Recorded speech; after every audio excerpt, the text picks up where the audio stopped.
मेरा नाम रवि कुमार शर्मा। मेरे चैनल आर के स्टडी क्लासेस में आपका स्वागत है। पहला अध्याय चल रहा है वैद्युत आवेश एवं वैद्युत क्षेत्र, जिसमें वैद्युत द्विध्रुव के कारण वैद्युत क्षेत्र की तीव्रता पढ़ रहे हैं। ये दूसरा पॉइंट है, वैद्युत द्विध्रुव के कारण निरक्षीय अथवा अनुप्रस्थ स्थिति में वैद्युत क्षेत्र की तीव्रता के लिए व्यंजक। इसके पहले हमने अक्षीय स्थिति में वैद्युत क्षेत्र की तीव्रता के लिए व्यंजक पढ़ा है। तो देखते हैं, इसका फॉर्मूला निकालते हैं। निकालने के लिए देखो, सबसे पहले क्या करते हैं, ये वैद्युत द्विध्रुव के कारण कहा गया तो एक वैद्युत द्विध्रुव बना लेते हैं। ये जैसे ये एक वैद्युत द्विध्रुव, ये एक वैद्युत द्विध्रुव है। इसका नाम, इस बिंदु का नाम ए और इस बिंदु का नाम देते हैं बी। बिंदु ए पर प्लस क्यू आवेश और बिंदु बी पर माइनस क्यू आवेश रखा है। अब निरक्षीय स्थिति, अक्षीय में तो इस तरफ अक्ष में चले जाते हैं, निरक्षीय में इसके मध्य बिंदु से, इसके मध्य बिंदु ओ से, ये मध्य बिंदु ए से ऊपर की ओर जाते हैं। ये या नीचे की ओर भी लिख सकते हैं, ये निरक्षीय स्थिति होती, कोई बिंदु मान लेते हैं पी। यहाँ पर हमें वैद्युत क्षेत्र की तीव्रता निकालनी होती है। ये इसकी निरक्ष होती है, इसी पे एक बिंदु हमने पी मान लिया, तो निरक्षीय स्थिति में वैद्युत क्षेत्र की तीव्रता को ज्ञात करेंगे। अब ये बिंदु पी माना है, तो ये बिंदु पी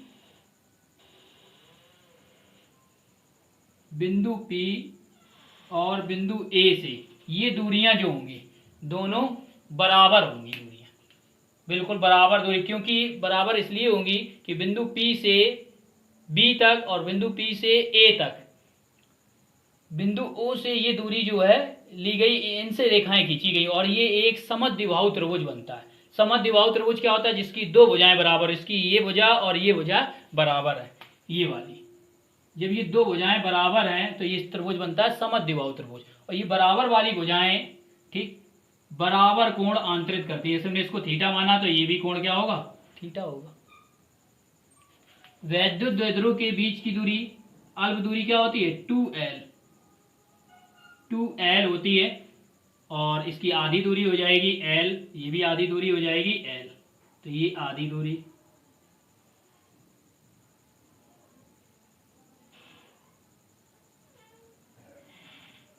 ये आधी दूरी l।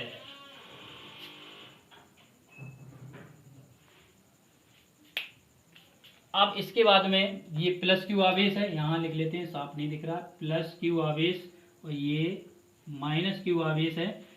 तो वैद्युत क्षेत्र की दिशा अगर हम बिंदु P पर देखें, वैद्युत क्षेत्र की, तो प्लस क्यू आवेश की कारण बाहर की ओर होती है, तो इसलिए ये बाहर की ओर वैद्युत क्षेत्र की दिशा होगी, किसके कारण, प्लस क्यू के कारण। ये किस बिंदु पे, ए पे है, तो इसको हम लिखेंगे ई ए, ये दिशा होगी बाहर की ओर। इसके बाद में अगर माइनस क्यू आवेश के कारण देखें तो ये अंदर की ओर होती है दिशा, तो इसलिए इसकी दिशा हो जाएगी ये, इसको हम लिखेंगे ई बी, क्योंकि ये माइनस क्यू आवेश बिंदु बी पे रखा है। इसके बाद अगर इनका परिणामी खींचें तो ये फर्स्ट ईयर में सदिश वाले चैप्टर में पढ़ा है कैसे परिणामी खींचा जाता है। दोनों का परिणामी खींचें तो ये परिणामी होगा ई। ये अब गणित में पढ़ा है एकांतर कोण प्रमेय। देखो, ये वैद्युत द्विध्रुव ए बी के समांतर ये रेखा खींची गई है, ये समांतर है और ये एक सीधी रेखा है, तो यहाँ पर थीटा कोण बन रहा है, यही कोण क्या बनेगा, यहाँ पर बनेगा एकांतर कोण प्रमेय से, ये थीटा। अब ये थीटा हो गया, ये ई जो है इसका परिणामी खींचा गया है, ये इसको दो भागों में, बराबर भागों में समद्विभाजित करता, बांटता है, तो ये भी कोण क्या हो जाएगा, ये भी थीटा हो जाएगा, ये भी थीटा कोण होगा। अब इसके बाद में देखो, इसको समझते हैं। यहाँ पर अगर हम घटक निकालें, इसके घटक निकालें तो घटक कैसे निकाले जाते हैं, देखो इसको अलग समझाते हैं। जैसे घटक निकालने के लिए इस बिंदु को हम धीरे धीरे करके यहाँ डॉट डॉट करके ऊपर बढ़ाते हैं, ये और ये नीचे की ओर, इसका नाम क्या देंगे, ये ई ए के कारण है और ये इसके कारण है, तो ई बी। ये इसके घटक बनेंगे। अब घटक कैसे निकालते हैं पहले देखो अलग समझ लेते हैं। जैसे ये एक त्रिभुज बनाया, त्रिभुज बना लेते हैं, या ये एक कोण है कोई, ठीक, इसको हम समद्विभाजित विभाजित किया। अगर यहाँ पर थीटा कोण बन रहा है, ये थीटा कोण है, इस पर बन रहा है, तो ये थीटा किस पर बन रहा है, इस वाली भुजा पे बन रहा है, इसकी दिशा में इस पर बन रहा है। तो ये वाला घटक कौन सा होगा जिस पर कोण बनता है, ये वाला हमेशा कॉस वाला घटक लिया जाता है, कॉस थीटा। अगर यहाँ पर ए है या जो भी लिया जाए, ई लिया जाए, ऐसे ई लिया है यहाँ पर ई, तो ये ई कॉस थीटा बन जाएगा, ई कॉस थीटा। अब इसके विपरीत देखा जाए, जो विपरीत वाला घटक बनता है ये ऊपर की ओर, ये बनता है ई साइन थीटा। ये हमेशा सदैव यही होता है, ई साइन थीटा। ऐसी इसमें देखो, यहाँ पर अगर ये वाला थीटा कोण देखा जाए, किस पे बना है, ई पे बना है, इस दिशा में बना है ई पे, तो इस पे घटक कौन सा निकलेगा, इसके लिए ये वाला इधर घटक बनेगा, जाके ई पे निकालेंगे, जो घटक बनेगा ई कॉस थीटा, ई किसके कारण, ए के कारण, तो ई ए कॉस थीटा ये बनेगा। किसके लिए निकाले, ये इस दिशा में निकलेगा, इस कोण के लिए देखते हैं। इसके विपरीत दिशा में ऊपर की ओर देखेंगे, ये ई ए, तो इसके लिए क्या निकलेगा, ई साइन थीटा, कोण की दिशा में, ये हो गया। अब ऐसे नीचे वाले के लिए देखो, नीचे वाले के लिए देखोगे तो ये इसकी दिशा में, इस पे कोण बन रहा है ई पे, तो इसकी दिशा में कोण क्या हो जाएगा, ये हो जाएगा ई, इस ई बी के लिए देखेंगे तो इसके लिए ई बी कॉस थीटा हो जाएगा, E B cos theta, E B cos theta. इसको एक काम करते हैं, बढ़ा लेते हैं थोड़ा, ये रेखा जैसे हमने बढ़ा ली, ये और ये ई है परिणामी, और ये ऊपर वाले के लिए ई ए कॉस थीटा, और फिर ये नीचे वाले के लिए E B cos theta, E B cos theta ये निकले। अब ये समझ गए होंगे, ठीक है। ये कोण इधर बन रहा है तो ई बी कॉस थीटा। अब इसके विपरीत देखेंगे तो ये वाला होगा, इस घटक को हम क्या कहेंगे,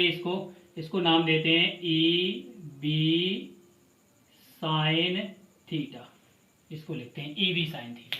इस तरीके से इसके घटक बन जाते हैं। और बिंदु पी पर हमारे परिणामी वैद्युत क्षेत्र की तीव्रता निकालनी है ई, तो इसके लिए कौन सा घटक लिया जाएगा, ये E A cos theta, E B cos theta, इसी दिशा में। अगर ये वाले नहीं लिए जाएंगे क्योंकि ये विपरीत दिशा में है और एक दूसरे से के मान ई ए और ई बी के मान बराबर इसमें निकलते हैं, और घटते हैं, कट जाते हैं, जीरो आ जाएगा, इसलिए ये लिए जाए। अभी देखो सॉल्व करते हैं आगे, तब पता चलेगा इसका। ये इसका चित्र कंप्लीट बना, पूरा कंप्लीट हो गया। इसी से इसकी भाषा लिख सकते हैं जैसे पिछले वाले डेरिवेशन में लिखी, क्या लिखेंगे, माना एक वैद्युत द्विध्रुव ए बी, माना एक वैद्युत द्विध्रुव ए बी के परावैद्युतांक के माध्यम में रखा है, जिसके बिंदु ए पर प्लस क्यू, बिंदु बी पर माइनस क्यू आवेश एक दूसरे से अल्प दूरी 2l पर स्थित है। इसके मध्य बिंदु ओ से स्मॉल आर दूरी पर, ये दूरी कैसी है, स्मॉल आर दूरी पर निरक्षीय स्थिति में कोई बिंदु P है जहां हमें वैद्युत क्षेत्र की तीव्रता ज्ञात करनी है। इसकी संगत तीव्रताएं क्रमशः ई ए तथा ई बी, ये भाषा हो गई इसकी। इसके बाद में इसको देखो, हल करने से पहले इसका मान निकाल लेते हैं, किसका, B से P तक की दूरी, या A से P तक, ये समद्विबाहु त्रिभुज, ये दोनों दूरियां कैसी होंगी, बराबर होंगी। तो ये दूरी निकाल लेते हैं पहले, B से P तक की या A से P तक की दूरी निकाल लेते हैं। तभी क्या होगा, माइनस क्यू आवेश के कारण बिंदु P पे निकालोगे तो इस दूरी की हमें जरूरत पड़ेगी, और A के माइनस प्लस क्यू आवेश के कारण बिंदु P पे वैद्युत क्षेत्र की तीव्रता निकालोगे तो इस दूरी की जरूरत पड़ेगी। तो पहले दूरी निकाल लेते हैं। दूरी निकालने के लिए लिखते हैं पाइथागोरस प्रमेय से, लिखेंगे पाइथागोरस प्रमेय से। देखो पाइथागोरस प्रमेय क्या होती है, किस त्रिभुज में लगाए, चाहे ये ले लें हम, चाहे इस तरफ वाला ले लें। तो लिख लेते हैं इसको ओ बी पी में, त्रिभुज ओ बी पी में। अब लिखते हैं इस दूरी का मान निकालना है हमें, ये भुजा निकालनी है, इसको निकालनी है। पाइथागोरस प्रमेय निकालते तो ये सबसे बड़ी भुजा है, ये कर्ण की भुजा हो जाएगी, तो इसको हम लिखते हैं बी पी स्क्वायर बराबर कर्ण की भुजा बराबर आधार की भुजा, तो ओ वी स्क्वायर प्लस के ओ पी स्क्वायर, ये लिखेंगे इस तरीके से। अब इनके मान लिख सकते हैं, बीपी का मान हमें निकालना ही है, तो बी पी स्क्वायर बराबर ऐसे ही ओबी का मान क्या है, ओ से बी तक है एल, तो एल स्क्वायर प्लस के ओपी का मान कितना है, ओ से पी तक आर है, तो आर का स्क्वायर वर्गमूल लोगे तो ये बीपी बराबर निकल के आएगी अंडर रूट में R square plus L square, आगे पीछे लिख सकते हैं, प्लस में है, 3 + 2 5, 2 + 3 करो तो फिर 5, तो इस तरीके लिख सकते हैं। यही किसके बराबर और मान होगा, बराबर में इसी को लिख सकते हैं, और क्या ए पी बराबर भी लिख सकते हैं, ए पी बराबर ये मान निकल के आया, ये दूरी निकल आई, तो इसका मान भी क्या निकला, R square L square under root में आर स्क्वायर प्लस के एल स्क्वायर, ये दूरी निकल आई। अब निकालते हैं, सॉल्व करते हैं, तो लिखेंगे, हल करेंगे तो लिखेंगे प्लस क्यू आवेश के कारण, प्लस क्यू आवेश के कारण बिंदु P पर वैद्युत क्षेत्र की तीव्रता, वैद्युत क्षेत्र की तीव्रता, वैद्युत क्षेत्र की तीव्रता ई ए बराबर 1/4 पाई एप्सिलॉन नॉट के इंटू में क्यू बटे में अंडर रूट में आर स्क्वायर प्लस के एल स्क्वायर, ये दूरी निकली थी, और होता क्या है, स्क्वायर होता है बटे में, तो ये लिखेंगे। अब इसको लिखोगे, जब इसको हल करोगे तो क्या आएगा, ई ए बराबर 1/4 पाई एप्सिलॉन नॉट के इंटू में क्यू बटे में, इस स्क्वायर से इसका रूट हट जाएगा, बचेगा क्या, आर स्क्वायर प्लस के एल स्क्वायर, ये बचा। इसी प्रकार हम क्या करते हैं, माइनस क्यू आवेश के कारण लिखेंगे, माइनस क्यू आवेश के कारण बिंदु P पर वैद्युत क्षेत्र की तीव्रता, वैद्युत क्षेत्र की तीव्रता क्या होगी, वैद्युत क्षेत्र की तीव्रता इसका इसी प्रकार फॉर्मूला लिखते हैं, तो ये हो जाएगा ई बी बराबर, क्योंकि माइनस क्यू के कारण ये इसकी दिशा क्या होगी, अंदर की ओर होगी, ई बी, तो ई बी बराबर 1/4 पाई एप्सिलॉन नॉट के इंटू में क्यू बटे में, अब ऐसे इसके बीच की दूरी क्या है, यही है, यही लिखेंगे, स्क्वायर लगाएंगे तो ये रूट हट जाएगा, तो R square plus L square ही इसका भी मान आएगा। अब क्या करते हैं, बिंदु P पर परिणामी वैद्युत क्षेत्र की तीव्रता लिखते हैं, बिंदु P पर परिणामी वैद्युत क्षेत्र की तीव्रता, वैद्युत क्षेत्र की तीव्रता तो अब तीव्रता देखी जाएगी, इस पर तीव्रता देखेंगे बिंदु P पे, तो ये ई ए, अब देखो यहाँ पर ई ए और ई वी के मान सेम आए, अगर ये हम लेते हैं बिंदु P पर, इसकी दिशा ऊपर की ओर, इसकी दिशा नीचे की ओर, तो ये मान रखेंगे भी तो कट के शून्य हो जाएंगे, लेकिन लिए नहीं जाएंगे, बिंदु P पर क्या दिशा ली जाएगी, ये दिशा ली जाएगी, इन दोनों को मान रखेंगे, 0 आएगा बिंदु P पे वैद्युत क्षेत्र की तीव्रता, इसलिए क्या करते हैं, वैद्युत द्विध्रुव की दिशा में ही ये वैद्युत क्षेत्र की के समांतर ही ये दिशा ली जाती, तो इसको हम कैसे लिखते हैं, इसको यही लिखेंगे, ई बराबर ई ए कॉस थीटा प्लस के ई बी कॉस थीटा, ये मान निकल गया है। अब देखो यहाँ तक तो हमने निकाली, लेकिन कॉस थीटा का मान नहीं निकाला ना, कॉस थीटा ई ए का मान पता है, हमें ई बी का मान पता रख लेंगे यार, लेकिन कॉस थीटा का मान नहीं पता, तो इसी त्रिभुज से हम कॉस थीटा का मान निकाल लेते हैं। देखो कॉस थीटा बराबर क्या निकलेगा, यहाँ से कॉस थीटा बराबर निकालेंगे तो कॉस थीटा बराबर, यहाँ देखेंगे ये वाला त्रिभुज है, कॉस थीटा बराबर क्या होता है, लाल बटे कक्का से ये लाल बटे कक्का, तो इससे अगर निकालते हैं, ये पहला वाला मान क्या होता है, साइन के लिए, ये दूसरा वाला होता है ये कॉस के लिए, तो ये आधार बटे कर्ण, तो हम इसको लिख सकते हैं आधार बटे कर्ण, इसमें देखो आधार क्या है, ये कर्ण क्या है, ये, तो लिख सकते हैं इसको, आधार हमारा क्या है, एल, तो एल बटे में कर्ण क्या है, ये लिखेंगे अंडर रूट में आर स्क्वायर प्लस के एल स्क्वायर है। ये कॉस थीटा का मान निकल आया। ये अब यहाँ पर रखेंगे और सॉल्व करेंगे। तो रख लेते हैं, देखो रखेंगे तो मान क्या मिलेगा, ई बराबर ई ए का मान क्या है 1/4 पाई एप्सिलॉन नॉट के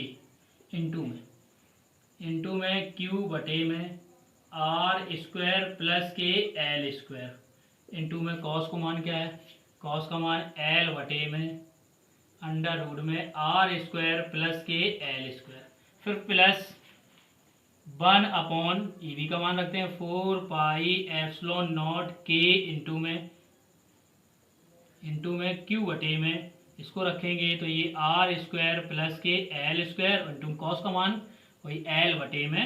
अंडर रूट में आर स्क्वायर प्लस के एल स्क्वायर। इन दोनों मानों को देखो बिल्कुल सेम है, तो ये जुड़ जाएंगे,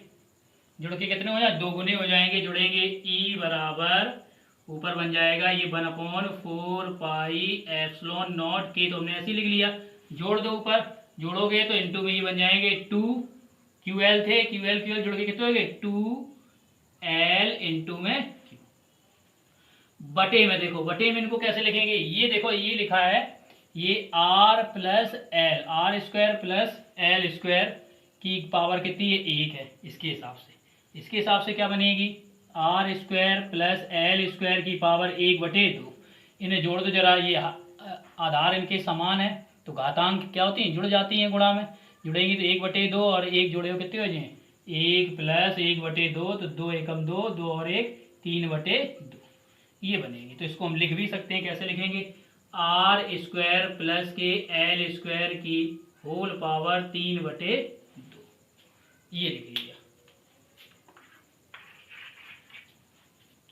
अब इसके बाद में देखो ये क्या होता है 2L³ P होता है, यहाँ लिख लेते हैं ये P बराबर 2L³ होता है, तो 2L³ जगह P लिखेंगे और R की तुलना में L का मान क्या होता है बहुत कम होता है, ये R ये दूरी बहुत अधिक होती है, इसकी तुलना में ये बहुत कम होता है क्योंकि ये अल्प दूरी होती है 2L, तो इसका आधा और भी कम हो गया, इसलिए लिखते हैं R की तुलना में L का मान बहुत कम है, इसलिए एल स्क्वायर क्या होगा और भी कम होगा, इससे 0 मान के नगल मानकर छोड़ने पर छोड़ेंगे तो क्या लिखेंगे इसको E बराबर बचेगा E बराबर 1/4 पाई एप्सिलॉन नॉट के इंटू में इधर हो गया, देखो P बन गया ये P बटे में, इधर आ जाओ ये L 0 हो जाएगा, 3/2 को गुणा कराए तो सीधे, तो ये हो जाएगा आर स्क्वायर प्लस के 0 और यहाँ 3/2। अब इसको लिखोगे तो E बराबर 1/4 पाई एप्सिलॉन नॉट के इंटू में P अपॉन में R की घात 2 और होल पावर 3/2, तो ये 2 से ये 2 कैंसिल, ये कैंसिल हो गई, और यदि माध्यम